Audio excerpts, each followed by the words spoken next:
Hello guys! Sa video ito, turo ko sa inyo kung paano tayo maglagay ng cellphone dito sa kanyang tabi.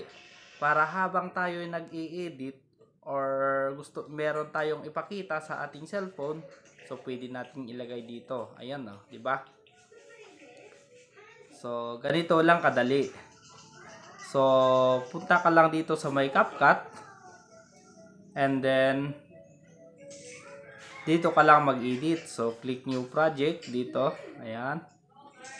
Click natin yan. Then, mamili ka ng ilalagay mo dito na video. Halimbawa, ito. Ayan, oh. Ayan. Ayan. Then, yan po yung ating ilalagay sa ating screen. Ayan, sa video ito. So, ayan, oh. So, i-add po natin yan. And then, ayan. Then, punta tayo sa may overlay. Tingnan natin lang yung na-download natin sa Google Chrome na screen ng cellphone. Ayan. So, tingnan natin dito sa may photo. Click natin itong may photo.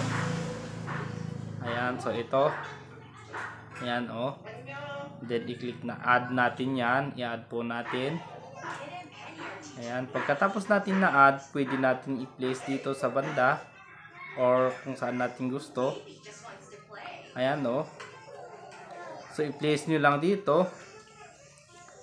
So, click. Tingnan nyo lang tong cut out. Ayan. Then, click chroma key. Then, adjust nyo lang ng konti para mapunta sa may green. And then, itong intensity, ilain po natin yan, itong intensity hanggang 100% yan. Diba?